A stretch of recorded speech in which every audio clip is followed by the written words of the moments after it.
threesome, despite being the most popular sexual fantasy, was the one where when people actually acted it out, it was the least likely to turn out well.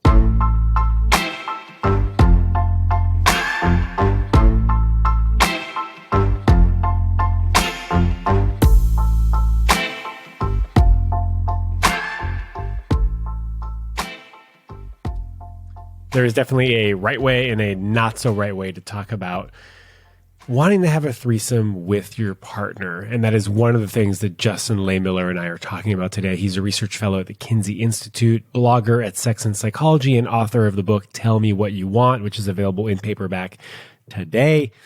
We're going to talk about how to talk about your fantasies without intimidating your partner as much as possible. You'll learn the 7 most common sexual fantasies. You already know what number 1 is, threesomes. How planning sex can actually boost your sex life, as in like scheduling it, like putting it on the calendar.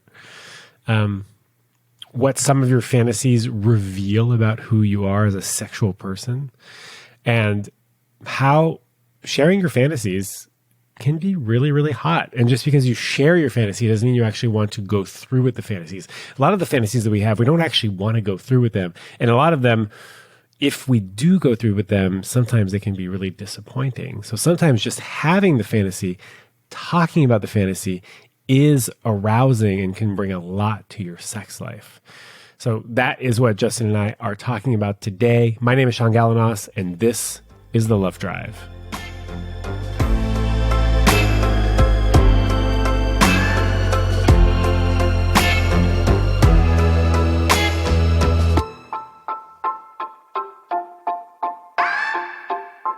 Justin, could you please introduce yourself? My name is Justin Lehmiller. I am a research fellow at the Kinsey Institute, where I study the science of sex and relationships. I run a blog called Sex and Psychology, and I recently published a book called Tell Me What You Want that's all about the science of sexual fantasies, including what we fantasize about, what our fantasies say about us, and how to get more of what we want out of our sex lives. Amazing. I love that. I want to write a book called How to Ask for Anything, which seems kind of connected to Tell Me What You Want. Yep. I think there's going to be a lot of overlap there.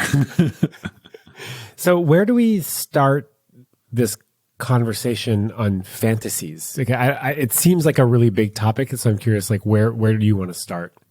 I can really kind of go anywhere here. And it could be from what are the most common types of sexual fantasies to what do your fantasies maybe reveal about your personality to how to communicate effectively with your partners about them. So, any or all of that are certainly good topics for me.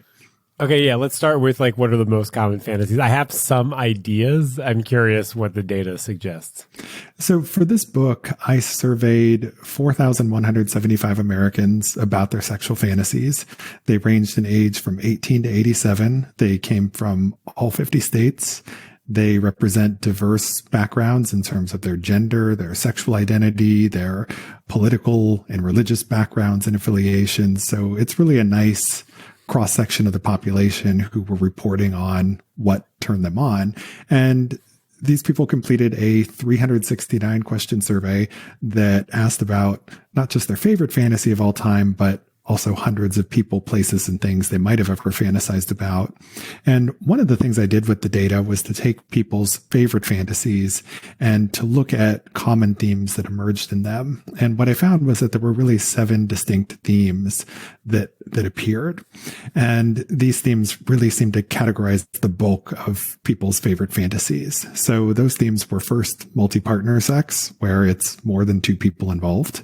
Second was BDSM fantasies, so any kind of fantasy involving power play or control.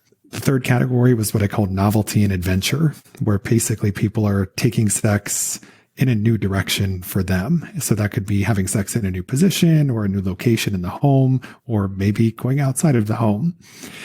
Following that, we had taboo fantasies where people are fantasizing about doing something that is socially or culturally forbidden. Then there are the passion and romance fantasies where people are trying to meet deeper emotional needs and really feel connected to another person. Then there are the non-monogamy fantasies where people are thinking about having some type of sexually open relationship, or maybe swinging or polyamory. Then there are the gender bending and homoeroticism fantasies, where basically people are pushing the boundaries of their gender role or sexual orientation, such as cross-dressing or maybe a heterosexual person who has a same-sex fantasy. So those were really the 7 main themes that emerged in the data. And are those in order of popularity? More or less, yeah. So the multi-partner, BDSM, and novelty fantasies were the 3 types of things that almost everyone reported having had a fantasy about before at one time or another. It doesn't necessarily mean it's their favorite fantasy, but when I looked at whether people reported having ever fantasized about those things, you're talking about 85, 90 or more % people reporting fantasizing about each of them at least once before. So the multi-partner is like threesomes and moresomes? Exactly. Bringing an extra person or persons into the bedroom? Yep. And threesome was actually the single most popular sexual fantasy in my data. One of the things I did was, after participants wrote out their favorite fantasy of all time, I asked them to sum up their favorite fantasy in just one word that captures the main theme. And I took those one-word descriptions, I plugged them into a word cloud generator. And the first time I did this, basically all it said was threesome. You couldn't read any other words because so many people had said it. So I had to, when I was creating this word cloud, go in and decrease the size of threesome so that you could actually read some of the other words that showed up. What were some of the other words? So a lot of them had to do with variants of BDSM, whether it was forced sex or dominance or submission or sadism or masochism. Then there were, lots of words about just trying new and different things, like having sex in public or on a beach or under a waterfall. So those were really kind of the words that tended to be biggest on this word cloud. I mean, okay, so, having sex on a beach sounds nice, right? Yep. And it can be very nice, but there is a prevalence of sand. And this is one of those things where sometimes the fantasy is better than reality, because the way it works out in our mind, we don't have sand particles getting anywhere and everywhere. You don't have, to deal with wildlife and other things like that might be happening around you. So, that's one of those reasons why, when it comes to acting on a fantasy, you got to do a bit of planning ahead and go in with realistic expectations and recognize that sometimes that beautiful scenario that we played out in our mind might not translate as well in the real world.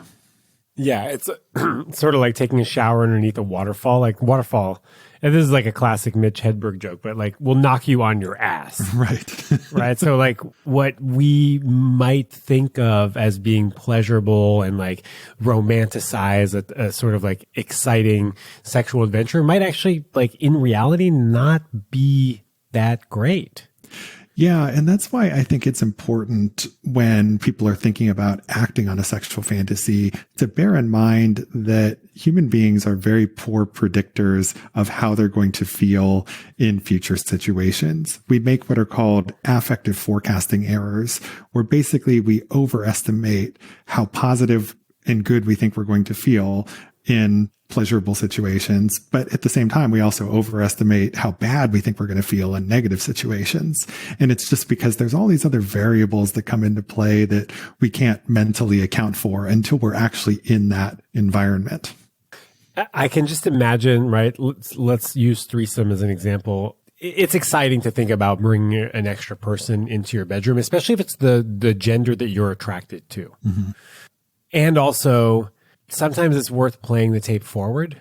What is that encounter actually going to look like? And what are the effects of that encounter going to be on your relationship? And I think that that's a really good example of where people often make these affective forecasting errors.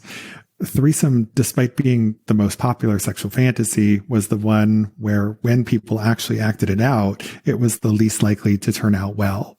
And it's precisely because you've got all these other things going on that people weren't really thinking about when they had the fantasy. So one of them is, well, how do I feel when I see my partner getting sexual attention from someone else, right? that's a situation where sometimes it leads to feelings of jealousy or insecurity. Also, in a lot of threesome fantasies, I find that more often than not, people are picturing themselves as being the center of attention. And so if everybody wants to be the center of attention, that can kind of lead to some conflict about, how that encounter is going to go.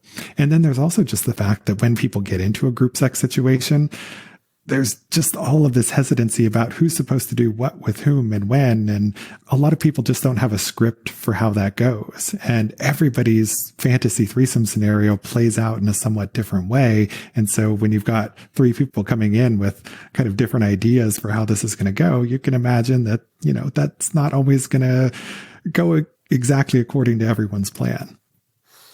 That's sort of connected to this idea that I've been working on is, the idea that there is very little shared meaning until we actually talk about what it is that we mean when we say this. And so in the context of a threesome, when I say threesome, what do I mean? Oh, well, I actually meant me, my female partner, and her girlfriend. And she actually was thinking me, her, and my male friend, right? So already we need to sort of establish what is it that we're talking about. And what is it going to look like? What are we going to do? How are we going to approach this? It's a lot more complicated than let's just have a threesome. And I think that's absolutely true. And it speaks to the importance of when you're communicating about your fantasies and your desires to be clear and specific, right? Because different people might get very different mental pictures for what a threesome is, or what a BDSM encounter might look like, or what any type of fantasy might look like, or how the situation would go. So it's very important to talk things through extensively in advance, because the more communication that happens before and during the act, the better, in terms of increasing the odds of a positive experience for everybody. This just leads me to this thought that some people think that if you talk about it, it's kind of a buzzkill. Right. And that has never been my experience. I think that transparency equals arousal. It equals safety, and safety can equal arousal, even though paradoxically elements of danger can also equal arousal, especially when we talk about taboo and BDSM, kind of forced sex. There's an element of danger there, but it's hard to explore that stuff without actually having communicated what are the safe words, how is this going to go, why are we doing this, what is this going to bring to our relationship. So I sort of want to demystify that talking about it is probably not going to kill the buzz. If anything, it might facilitate the arousal. And I completely agree with that. And my data back it up, that the people who have shared their fantasies with their partners are reporting higher levels of sexual and relationship satisfaction. And the more communicative people are with their partners in general, the better the experiences they have when it comes to acting on their sexual fantasies. So talking things through, being open about them, having that mutual trust and intimacy actually brings people closer and enhances sexual passion and excitement rather than taking something away from it. And there's also nothing wrong with planning out this future sexual encounter, especially if you're thinking about acting on a fantasy for the first time, because the act of planning it out can build up the anticipation and excitement. And, there are all kinds of ways that can enhance the encounter rather than taking away from it. And I like that strategy, even just in regular lovemaking. The lovemaking starts not when you're getting naked, but can start days and even weeks before, as you sort of build up the anticipation and talk about what it's going to bring to you, or that you're thinking about it and you're excited about it, and all that can add to the crescendo of the actual fantasy being played out. Yeah. And I think people tend to be under this false impression that sex is only good, or sex is best, when it's totally spontaneous and not planned. And one thing that I think is helpful to think about here is that in our lives in general, we plan most of our fun, right? Fun doesn't just happen. It's because we set aside time for it and we go in with the right mindset and we make the most of that situation. And we've also let the anticipation and excitement build up to it. So think about how you plan your vacations, you plan parties and all of these other sorts of things. So why not plan sex, right? There's nothing wrong with that. And there are ways that you can use that to your advantage to really boost your sex life. I'm just thinking about like planning dinner and a movie with a friend of mine that I really love and how I get excited as soon as it's on the books. Right. Right. And I'm just like, oh my God, I can't believe I'm going to get to have dinner and watch a movie with Alex. I'm excited about the movie. I'm excited about the dinner, the places that we've chosen. And then I can look forward to it for days. Yeah. And it's the same with like a sexual fantasy where Friday night is going to be fantasy night, you know, like you can put that on the books. You can let that excitement build. And, you know, also by having it there, you and your partner can have this sort of lead up to it where maybe you're sexting each other throughout the day leading up to this. And that can lead both of you to enter this situation in a heightened state of arousal where there is that passion and intensity that everybody really wants and craves when it comes to sex. I guess before we get too far into like the planning and all that, like we can back up and we can explore a little bit about like how you even begin to have this conversation. And that's a really big and really important question. And I think the first part when it comes to sharing or acting on sexual fantasies with a partner is that you have to feel good about yourself to be able to put yourself in that position of vulnerability where you're sharing your deepest, most intimate thoughts with another person. And what I find in my research is that there's a lot of shame and guilt and embarrassment centering around sexual fantasies. And a large part of that stems from people thinking that their fantasies are rare or unusual. In reality, what I see in the data is that most of us are fantasizing about the same types of things. And there's a lot more that we have in common than that separates us. And so that's one of the things I really try to do in the book is to show people what a normal sexual fantasy is and how that's actually a very wide range and that you're probably not weird or unusual. And so I think that's the really important starting point is you have to feel good about yourself to open yourself up to your partner in that way. And then once you've gotten that level of self-acceptance, then the fun can really begin. This feels huge. And also like I realized that it's a big process. Absolutely. Right. Like we're talking about self-worth, self-confidence, the fact that you're not unlike other people, that your desires are just and true, that they're not weird or freaky. And, you know, this isn't just something that you just sort of decide one day. You're like, oh, you know what? I am worthy of this. I am not weird and freaky. I totally accept myself and my desires and my fantasies. I just want to recognize that this isn't just like a switch that you flip and that you are now suddenly in acceptance of all the stuff that you might have had a lot of shame around, because we hold a lot of shame around sex. Right. And that shame builds up for years, maybe decades. And it comes from a lot of different sources, from what we've been taught in our religious upbringings, in our broader culture, in our families.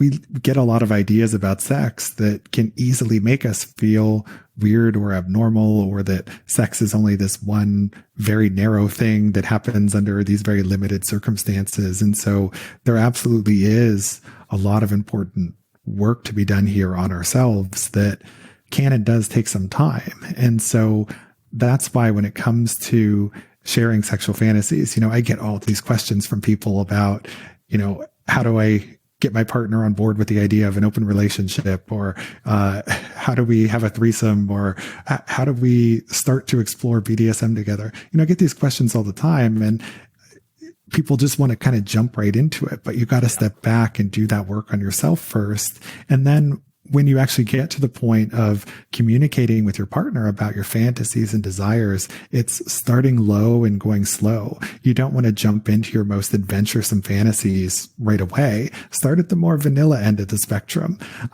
Share some of the more tame fantasies and use that as a starting point to build trust and intimacy and communication with your partner, because all of those skills are essential if you want to act on some more adventuresome fantasies later on.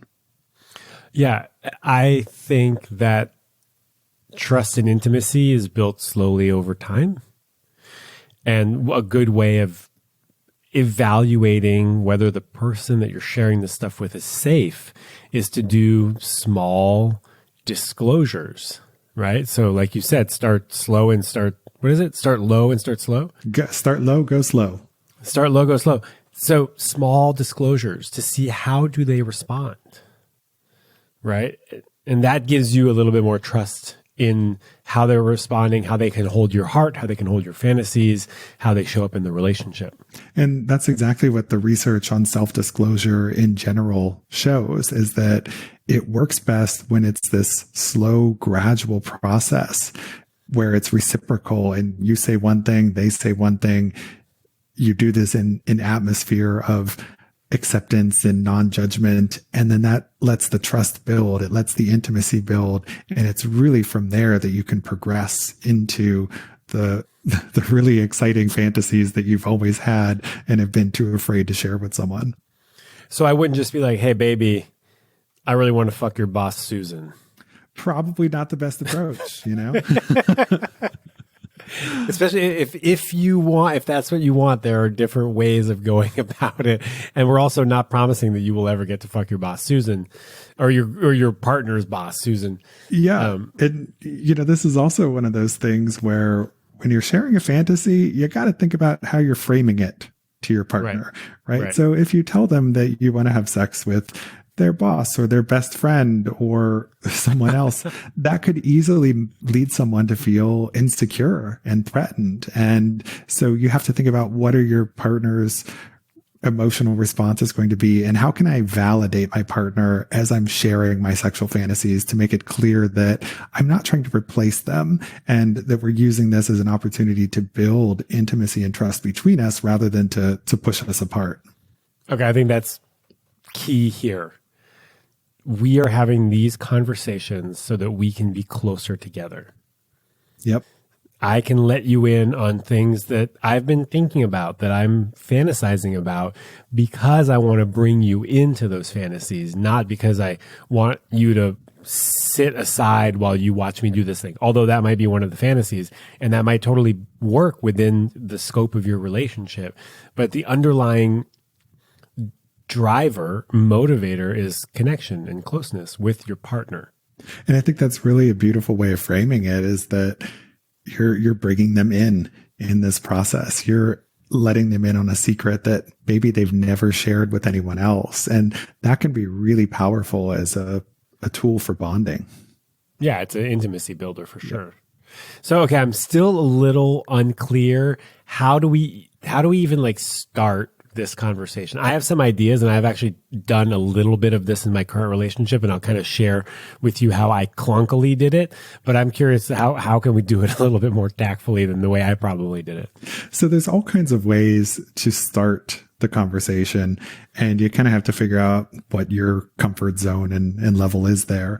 And so first is sort of picking the right time and place to have this conversation.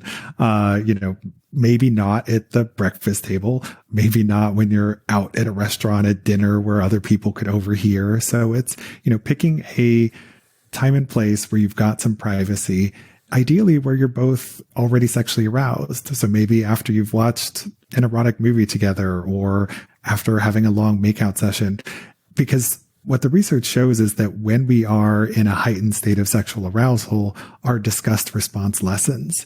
And so when you're starting to share sexual fantasies and talk about various sexual acts, having that discussed lowering effective arousal can make it easier to have some of these conversations where partners will be more receptive to what the other one is saying. So find a good time and situation for that.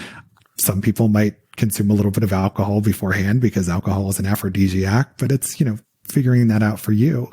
And in terms of the specific icebreaker, there are different ways to do this. It could be playing an erotic game together, like Would You Rather is one of my favorite ones to suggest, where you can pose a couple of different scenarios and ask your partner, would you rather have a threesome or would you rather try BDSM? Right. And so that is a way to just throw some things out there without necessarily owning them as your own fantasies, just to kind of gauge what your partner says and what they might be into. Another way to go is to use technology and to look at some of these apps that are out there where you can share sexual fantasies with each other that way. So a couple of them that I recommend are X Confessions is one of them, and there's another one called Own Your Sex. Both of them are similar in that they're kind of like Tinder for sexual fantasies, where you'll have a sexual scenario that pops up and you swipe right if you're into it and left if you're not. And basically what these apps do is they compile the shared interests that you and your partner have, and they only share the matches with the two of you. So that's a great way of kind of honing in on what are our shared fantasies that we can use as a starting point for talking about them. So think about some of these different scenarios and what you're comfortable with and what you think might work with you and your partner. I love the tools. I love also just this idea that, like, here are some options. Find one that works for you and your partner. Like, it's like a lot of the work that I do is around communication. I can't tell you the scripts that are going to work for your particular situation. I can make some suggestions, and then it's kind of up to you. Here are the tools. Pick up the ones that make sense and try them and see what happens. So I want to highlight the fact that we won't be able to give you exactly what you need to do in order to bring up your fantasies in the most, respectful way. Although I'm guessing that reading your book would probably be the best thing that anybody listening right now can do to, like, get the understanding, also a lot of the data, to help you sort of navigate this, what could be potentially a minefield, I think.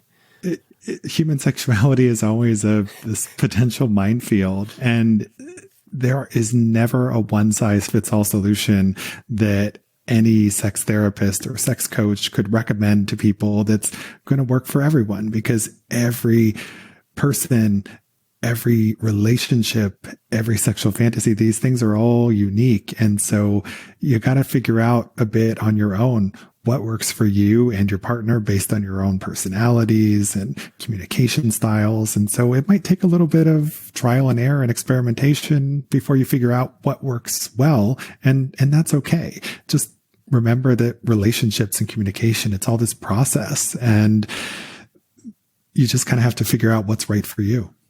And the good thing is that we have the power to apologize and to make amends and to make things right. And so I would rather people get it wrong but try than to not try at all. Yeah. And I think that that's a healthy way to approach relationships. One thing that I encourage people to do is to take what we call a growth orientation toward their relationships. There are some people who kind of approach relationships with what we call a destiny orientation, where they think that people either are meant to be or they aren't. And if you run into conflicts or disagreements, that's a sign that the relationship just wasn't meant to be and it's going to fail. And what we see is that people who adopt that mindset, their relationships don't last very long. By contrast, the people who take a growth orientation, who recognize that problems and disagreements and conflict can and will inevitably emerge, but they can be overcome, those people tend to be much happier and have longer relationships. I love growth mindset in general. I'm currently quarantined with my girlfriend, and we've never lived together or spent any more than like 5 days together in the couple years that we've been together. So we're learning about the way that we are on a daily basis. And, I shared with her how I prefer, a clean bathroom sink, and that like I don't enjoy like globs of toothpaste in the sink, and which I was just like, I don't even understand like why you would leave a glob of toothpaste in the sink. And like we were able to share this, and she was like, oh yeah, it's just like I just do it so quickly. I don't even like pay attention. And then she mentioned that she really appreciates it when clothes aren't just like left all over the place. And that is absolutely something that I do. Like I just leave my clothes. I'll pick them up eventually. They're not going to stay there for multiple days, but like, you know, I just like take my sweater off and I like throw it on a chair and it stays there for the rest of the day. So we're able to have these conversations, and that's, I guess, you know, it's a growth mindset. Just because we have different ways of operating doesn't mean we're not destined to be together. It just means that we're destined to have a conversation about it if we want the other person to adjust to us. Absolutely. And never during any time other than quarantine has a growth mindset been so important for relationship survival, because these are challenging times. And if you're not willing to work past the inevitable challenges that this situation is going to pose, you're going to be in for a very long, very uncomfortable situation. It feels like benign, right? To talk about like toothpaste in the sink and clothes laying around. And when I compare that to how big it might feel to share fantasies, it feels a little daunting to me. Absolutely. And that's because people are carrying around all of this shame and guilt and anxiety about what it is that turns them on. And so just opening the door to having that conversation is the bar is just so much higher than most other things in our relationships. But it's so important for us to find ways to work past the shame, to have those conversations, because what I see in the data is that the people who are sharing their fantasies are doing the best, and they're having the best sexual functioning, the happiest and healthiest relationships. And so there's all kinds of benefits that we can get by getting more in touch with our fantasies and bringing our partners into those worlds. And one other thing that I would say related to this is that when you look at the root of most sexual problems, most of the time it's psychological, and it's tied to anxiety and guilt and shame and distractions. And it's all mental in a large number of the cases. And so we need to work on ourselves to really have the level of sexual functioning and excitement and passion that we really want in our lives. There's not some simple pill we can take to change our bodies, because these usually aren't purely physiological things. It's all about what's going on in your brain. And the more you let people in to what's going on in your brain, the more they understand you. And it also feels like it could be normalizing. And also, you're not the only person that knows what's going on.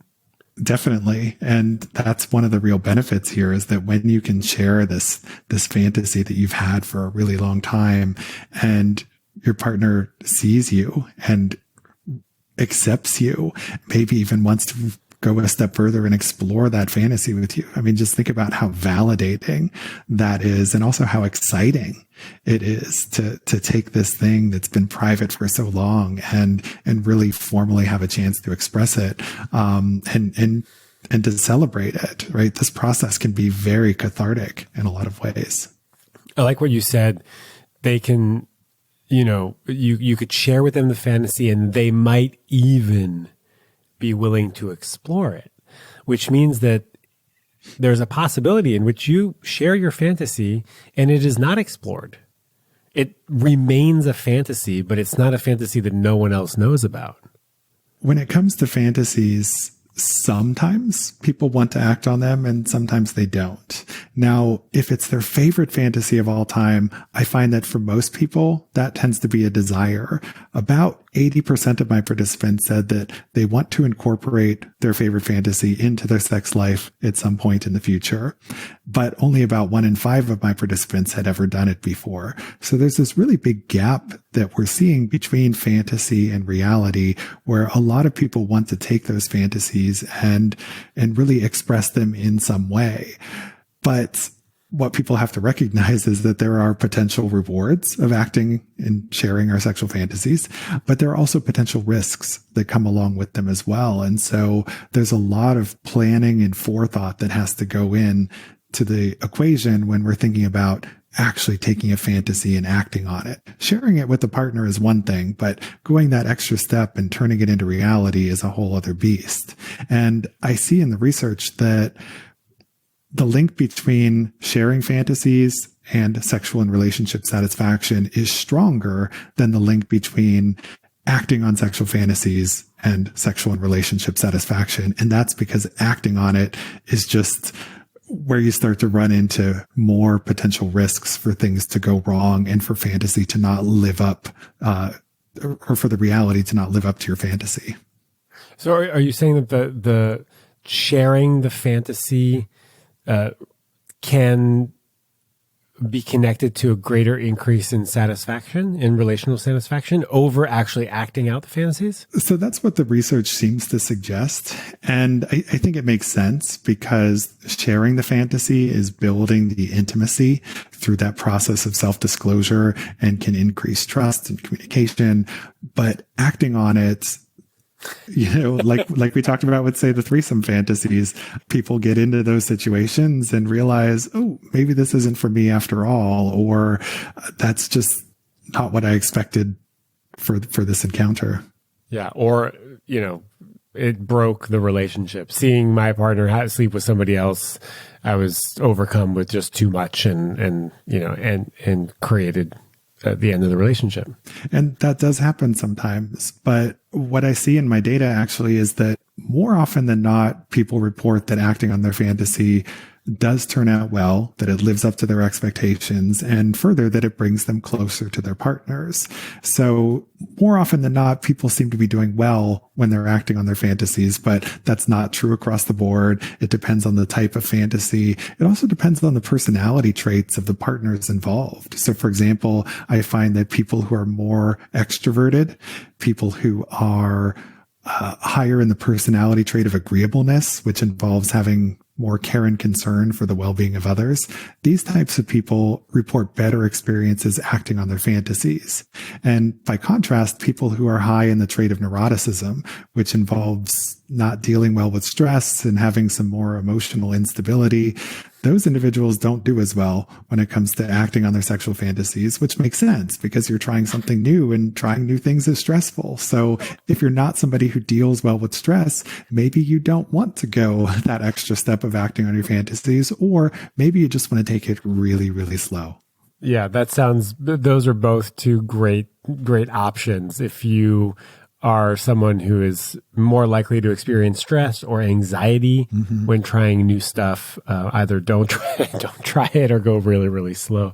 Yeah. And that's why it's so important for you to know yourself before you get into exploring your fantasies, and know what your comfort zone is and what your boundaries and limitations are, because that's incredibly variable from one person to the next. One of the things that I did, I went to a party with my girlfriend, and it was like a dance party, but it was like a small dance party. There was probably only like 30 people, and it was kind of facilitated. There was like an opening circle. It was around Halloween, and there was like a lot of beautiful people there. And at the end of the party, we were kind of walking home, and I said something like, so who, were you attracted to anybody at the party? Did you find anybody cute other than me? And she was like, yeah, there was like, this guy was kind of cute, and that woman was kind of cute. And then she goes, what about you? And I go, yeah, I found these two women were like very cute. And then we kind of talked about like what we liked about them, what was particularly attractive, which qualities, or was it just physical, or was it their way of being? And that led to a conversation about a fantasy that I have of having a threesome. Oh my God. I'm so unique of wanting to sleep with her and another woman. And I said something along the lines of like, hey, I have a fantasy that I'd like to share with you.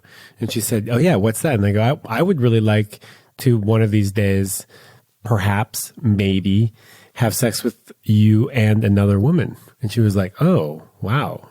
Okay. Thank you for sharing that. And I said, is that something that you would ever want to do? And she was like, I think that is something that I would want to do at some point. Mm-hmm. So it felt like it didn't feel like there was like baby steps to this, but I guess there is, because we kind of talked about this party and these other people and whether, there was anybody there that she was attracted to. And that was sort of the door, mm-hmm. right? We were able to have that conversation, and I felt kind of heard, and I didn't feel that she was threatened by the fact that I had asked this question and that I shared about my attraction to somebody else. And that felt like an appropriate opening for sharing my fantasy. Yeah. And it's also a situation where there wasn't mutual pressure provided to say, I demand to know what your fantasies are, or, that we absolutely have to do this, right? It was, I like the way that you framed it in terms of being sort of this open conversation that evolves and eventually kind of goes one step deeper. And that's a great starting point for kind of laying the groundwork for how you might actually go about incorporating that into your sex life. And so once you kind of get on the same page about these fantasies that are shared, it's okay, let's figure out how that might actually work. And this is an area where it requires some research and planning ahead. So for example, one book I often recommend to people who are thinking about exploring non-monogamy or group sex is a book called The Ethical Slut, which really provides a detailed breakdown into how you might navigate different kinds of non-monogamous situations. Related to this, another book I sometimes recommend is called The Jealousy Workbook. And it's a way that partners can kind of work through potential or anticipated feelings of jealousy that might emerge in a non-monogamous situation, and provide some strategies on how to deal with that. So I think doing some of that work beforehand can really help when it comes to actually turning that fantasy into reality. If we even want to. Yeah. And it doesn't mean that you ever have to do it. Yeah, I mean, it's cool to be able to lay the groundwork and to look at the potential pitfalls.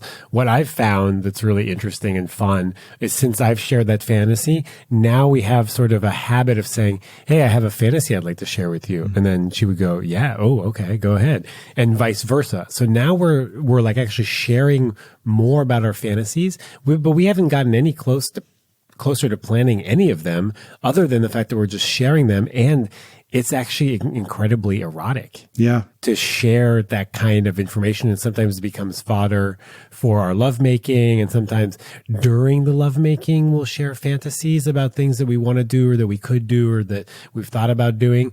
And we don't necessarily go and do any of them. But what I've found, which is kind of cool, is that talking about fantasies has served as a form of dirty talk. Yep. It has it's like a sweet kind, I'm not like degrading her and she's not degrading me. We're like bringing positivity to our relationship. Yeah. And that's absolutely something that a lot of people use their fantasies for, is a tool for heightening arousal. And so sometimes all a couple will ever do is just share their fantasies as a form of erotic play. And that might be enough for them. When it comes to actually acting on the fantasy, some types of people are probably more inclined to want to go that extra step. So for example, some people are high in this personality trait that we call sensation seeking. And basically, they just have a higher threshold for sexual stimulation and excitement. They just need a more potent stimulus in order to get off. And this is actually tied to their brain's sensitivity to the neurotransmitter dopamine, which is involved in feelings of pleasure. And so basically, they need a more potent stimulus to get the same effect that other people would feel. So for a sensation seeker, they would be more inclined to kind of need to go, or feel the need to go the extra step of acting on their fantasies to really get that boost of excitement that they need in their sex life. But for people who are not sensation seekers, just having the dirty talk is potent enough to keep levels of arousal high. So again, it's just kind of dependent on you and your partner and what your threshold stimulations are for excitement. One of the tools that I use, my lady and I, at some point, when was this? This is probably in like November. I invited her to on a date to a bar that wasn't too loud. So it was like a public place to discuss a private matter is how I framed it. And what I had done was I had printed up 2 copies of Otto Straddle's Yes, No, Maybe list. Mm-hmm. Right. So this is like a list of sexual acts and behaviors and sensation and activities that you can either say, yes, you want to either give or receive, or do you enjoy, and how much do you enjoy giving or receiving? And you can draw like little happy faces or sad faces or neutral faces on next to all of these acts. And so we went to this bar in Montreal, and I presented her with this activity, and would she like to join me in this? And we both spent 30 minutes filling out our forms, and then we switched forms. So it's sort of like the app that you were talking about, but without, you weren't able to hide the things that we didn't come together on. And then we just went through all of the acts and talked about them. And by the end of that, we spent 3 hours there, and we were incredibly turned on. It was outrageous. And now I have a list of 12 things that I know she is interested in exploring. And she has a list of about 12 things that she knows that I'm interested in exploring. And we can bring up those things whenever we want to spice it up or add some novelty or do something different. And so it was just a really fun exercise, and it was very low pressure. Mm-hmm. Just because we had answered that we were interested in it didn't mean that we had to go and do it right away. Right. And I think that that's a great potential approach for people to take in terms of sharing their fantasies. If people don't feel comfortable revealing things that their partner might not be into, then, maybe one of the apps would work out better, where it's only going to show you what your partner is into. And, so it's figuring out what's the right approach for you. But also, when it comes to sharing sexual fantasies with a partner, if you're just going to come out and express them, I think it's important to make it clear whether this is something that you actually want to do, or if you're just sharing it as a means of bringing you guys closer so that they can better understand each other's sexual psychology. Because I think a lot of people are kind of under the impression that if my partner says they fantasize about this, that they necessarily want to do it. So again, it's thinking about how you frame the fantasy and presenting it in a way that validates your partner, doesn't scare them, doesn't lead them to automatically assume that you're going to try and coerce them into doing this behavior, right? You got to put their mind at ease and think about how you're presenting this information. Yeah. So, yeah, thank you for that. I'm just thinking about how threatening it could be to say that you want to sleep with somebody else, or that you want to, explore BDSM or any of the other ones that you named, explore non-monogamy, even not together, right? Separate non-monogamy. That can feel incredibly threatening. Yeah. And I guess I'm curious, how do you sort of soothe and let the other person know that that this isn't, a threat to your relationship? And so that's where the framing of the fantasy really comes back in, where it's also letting them know that I find you to be very attractive. I am turned on by you. And tell them about the integral role that they play in your fantasy. So for example, if this is a multi-partner fantasy that you have, you can talk about their role in the fantasy and the ways that you want to see them experience pleasure, and how this is not just an experience for you, but it's something for both of you, and that will bring you closer and bring pleasure and excitement to everyone. So it's play up the integral role that your partner plays and validate them as you share the fantasy, so that they aren't left feeling insecure or threatened. That's a beautiful tool. Share with them what they will bring to the fantasy. What is their role, their pivotal role in the fantasy? I want to switch gears for a little bit. I'm kind of curious. Is there a fantasy that you've explored recently in the last 5 years that you feel comfortable sharing with us, and the effects that had on your relationship? Boy, that's a question I've never been asked before. And no is an appropriate answer. It's I won't be offended. Well, I'll talk about this at a general level because, I try to speak from a research-based standpoint as much as possible, because what makes me different from most other people who are out there blogging about sex and writing about it is that I try to base everything in data so that people can make research-based decisions rather than just they try and follow in my footsteps. But I will say that I've followed a lot of my own advice in my personal life in terms of the research-based insights that I've drawn, and my life is much better and much richer for it. I think a lot of people tend to assume that people who get into sex research do it because they're already super comfortable talking about sex and that they're very sexually active and all these other sorts of things. And that wasn't the case at all for me. I came from a pretty conservative upbringing and did not have any sex education and kind of fell into my career accidentally. And so being able to work in this area is something that has dramatically improved my own sex life and relationship, because I am able to take so many of the tools and skills that I've learned and apply them in my own life. So a lot of the things that I'm talking about, yes, there is research and data showing that they work, but anecdotally, they've worked for me as well, in terms of ways that you might frame fantasies to a partner, or, sort of the gradual process through which all of this communication goes and happens. I'll accept the answer. And I know that you're research driven, that you're data backed, like it's obvious just talking to you.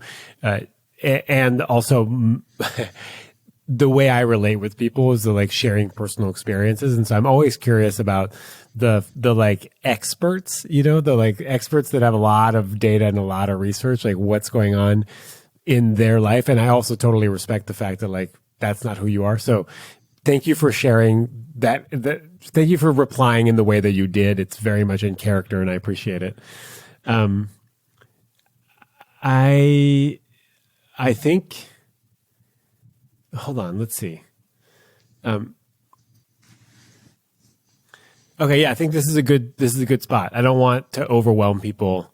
I want to give people just like what they need to like get started. Mm-hmm.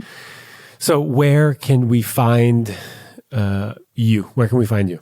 I run a blog called Sex and Psychology at sexandpsychology.com, where I blog about new sex research and answer people's sex questions several times per week.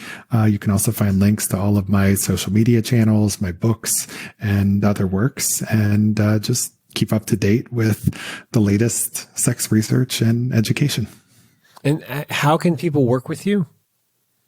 So they can work with me in a couple of different ways.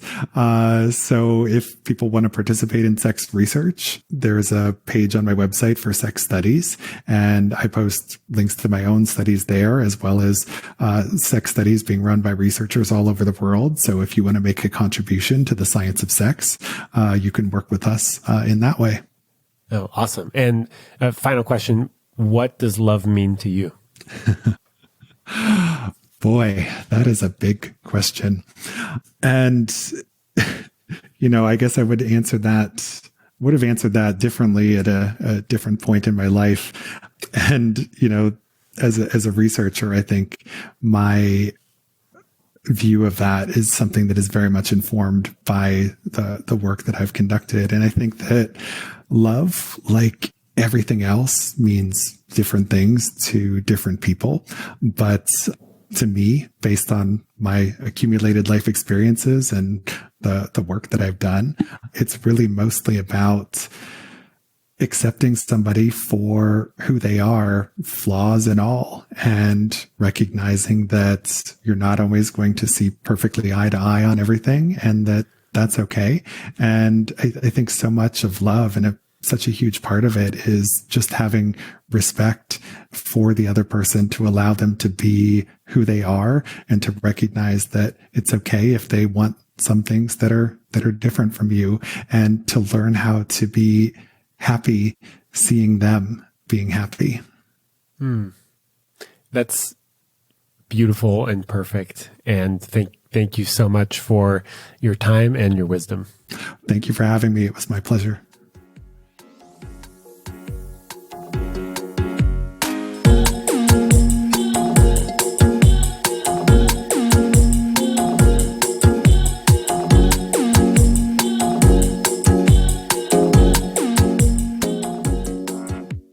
Hey, thank you for spending this hour with me and Justin. Also, a quick note, next month's workshop is on flirtation and authentic seduction, and I am super pumped to be putting it together. It's not quite ready, so the best way to get pre-sale access to it is to sign up for my email list. Some of you already know this, some of you don't though. And the best way to sign up is just to go to thelovedrive.com/email. And sign up. I'm not going to overload you. I think there's like a 7 email welcome sequence, and then you'll probably get an email every 2 weeks, sharing with you some of my latest and most popular Medium blog posts or Instagram posts. And you'll also get pre-sale access to any of the workshops that I launch. thelovedrive.com/email, and have a beautiful week.